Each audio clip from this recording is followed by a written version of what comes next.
Labaran duniya da farko ga muhimman kanunsu. Iran ta kai wa Isra'ila munanan hare-hare yayin da Firaministan Isra'ila Benjamin Netanyahu ya buƙaci Isra'ilawa da su ɓoye a duk lokacin da suka ji jiniyar ankararwa.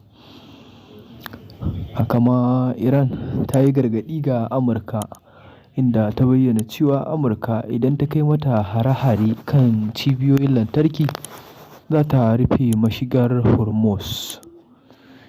Yanzu kuma ga cikakkun labaran. Dakarun kare juyin juya halin Musulunci a Iran sun tabbatar da kai wasu munanan hare-hare kan cibiyoyin nukiliya na haramtacciyar ƙasar Isra'ila. A jiya Asabar ne dakarun sojin Iran suka ƙaddamar da wasu jerin hare-hare a cikin Isra'ila, wanda ya sanadiyyar jikkata mutane aƙalla 100, yayin da sama da 4 suka rasa rayukansu.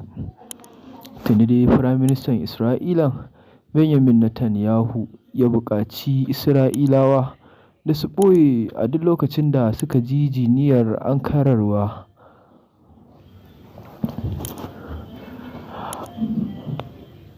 Shugabannin addini a Iran sun yi gargaɗi ga Amurka, inda suka bayyana cewa matuƙar Amurka ta kai musu hare-hare, to Amurka ta sani za su rufe mashigar Hormuz, mashigar da ake fitar da ɗanyen man fetur wanda yake ratsawa ta sassan duniya.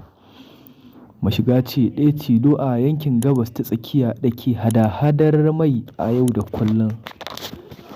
Tuni dai Shugaba Donald Trump na Amurka ya bayyana cewa ƙasarsa za ta ƙaddamar da hare-hare a kan cibiyoyin